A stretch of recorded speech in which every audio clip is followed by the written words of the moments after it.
Jam on toast. Hey there, welcome to the Jam. I'm Cameron. Today the toast is to the Big White. I just want to take a moment to say hey to Raymond Smith. You can catch him here or on his other channel, Ray Reviews. His Ray Reviews channel is mainly for Netflix, and then on the first channel he kind of does whatever the hell he wants, like a boss. How you doing, Ray? Good to hear it, brother. I'm glad you're doing well. Hopefully the store's doing well, and you're got some new hardware, so I'm hoping to see some good video coming from you and catch up on anything like I might be missing out on here. But let's get on to the movie, I think. So the short sell in this one is that a businessman who's kind of down on his luck tries to cash in on his brother's life insurance policy. My love it for this one, as horrible as the scene it is, I'm still laughing, when the psychic scam girlfriend looks up from the radio and sees her boyfriend stand up getting peached. The look on that lady's face was priceless. There are some actors and actresses that just do stunning face work, and I really liked hers. My hate it for this one was when the wife got shot. I couldn't tell if it was a like it or a hate it because it was pretty moving. And, like, there's nothing really to really hate about this movie because all the characters really make sense. But having the mentally crazy woman get shot, it was very moving, and I got what it was there for. But it was just such an awful telegraph scene that it was like, no, let's not do that. And the thing where, like, money stops a bullet, it's a cliche. I honestly think we could have done better than with this one. For my MVP, I have to give an honorable mention to Robin Williams. It's why we're doing this review. I wanted to pick a Robin Williams movie because I really haven't since he passed, and he was a big part of a lot of people's lives. I think Ray would agree with me.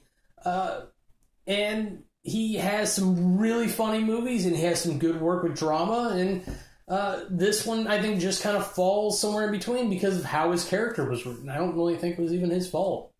But Holly Hunter is our MVP, and honestly, she played crazy so well. There's not a lot else to say about it. When someone does something so good, sometimes there's just not a lot of words for it. But let's get on to the categories. Aesthetics. Look, there are some beautiful scenes of snow. It's another reason why I wanted to watch this one, is that I love snow, and I live in Florida, and there's no snow here. They don't understand that white stuff can fall from the sky. But like in Alaska, there's almost always snow, so it's kind of fun to see that transition. So it's kind of fun to see that contrast, and honestly, they did a really good job on, like, the dead body stuff, other than where his face is eaten away. That was done for comedic purposes, to keep it from being super gruesome, because this is a comedy. Like I mentioned, Holly Hunter's character is wonderful. I don't remember particularly any music, but I do remember some very subtle stuff going on. So I think it was one of those times where you forget the music because it was so natural to the scenes, or how you felt about them. Lots of white. They did a really good job with the practicals when they're all beat up as well, and small cues in, like, the dialogue where you could tell kind of like what scam is happening at what time. Aesthetics gets an 83. Character development. Both Robin Williams' character and Holly Hunter's character are very complex. If you really want to get into it, the Woody Harrelson character is pretty complex in a much darker fashion. Each character kind of has their own kind of like psychosis problem. The most stable people were probably the gay hitmen. They've got that weird couple thing going on where, like, there's, I don't know if it's so much a power play thing. There's a thing where the big guy's the submissive guy, which is kind of funny. But they've just got so many weird little issues going on, like the whole idea that they're in this career business they don't want to be in, and they don't want to do. They just want to be nice guys and make souffles and do the job and not have to rough anybody up, because I guess it's a nice part of Alaska. So the character development is very rich, but it doesn't go very far. It's like, oh, you've got all these nice characters built up, and then where do we go with them? And it just doesn't go very far, with maybe the exception of Robin Williams' character and the insurance guy, who's a wonderful actor. I just can never remember his name. Character development gets an 88. Storyline. This is kind of a weird story. Like, on paper, maybe it looks pretty good, but honestly, I can't imagine that too many people will give this a really good reception.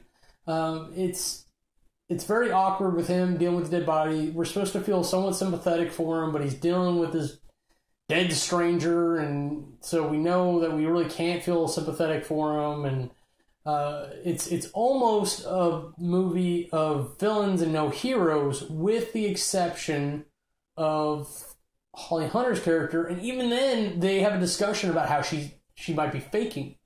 And she's a scam artist too. So there's so many weird avenues of deceit and everything that you kind of get lost in it, and it doesn't stick with the narrative. And then the whole thing with getting the money and paying off the bad guys and his brother, and just, it's complicated without enough complexity to make it interesting.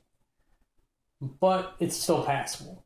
Storyline gets a 70. Compulsion. It was a good movie. It's not one I'm going to recommend to a lot of people. If I watch it again, I'm probably going to just watch the Holly Hunter parts, just to try to analyze what she was doing the whole time. There's not a lot that's particularly very funny, that stands out, per se. It's chuckles, you enjoy it, oh, that's kind of funny, but, it's the parts of every character getting beat up or shot or whatever, none of that's particularly humorous. It's done in a very serious manner, apart from Holly Hunter throwing things at one of the mobster guys. That one was done in a very comedic fashion, but it was just kind of are we done yet? Are we done yet? And that's kind of what the mobster was doing too. He's just kind of waiting for it to stop, because he's sitting there with a gun. And so it's just very funny that thing happened, but the idea of it is funnier than actually watching it play out on screen. Compulsion gets a 70. Now, if you total all that up, you get an average of 77.75. For my wrap-up review, I've got to say it's not a great movie, but it's good. It's got some really nice shots of snow in Alaska, if you want to see that sort of thing. Holly Hunter's amazing in it, regardless of the rest of the movie. But if you like dark humor, this is one for you, and it's good to see Robin Williams on screen, because we know it's not going to happen again unless they get really good with CGI, and then I think Zelda would probably have to sign off on it, or whoever his controlling heir of his estate is. I think it's her. Maybe she just got the Twitter. I don't know. But again, if you haven't, go over and check out Ray on either his channel or Ray Reviews, so check out his Netflix reviews. And keep up with what he's been up to, because the man's delightful on camera in sometimes a grumpy way, but maybe it's just me that likes it. Ray, thanks for getting me involved, brother. Hope you're doing okay there, and we'll see you around. Have a nice day. I am Camerai.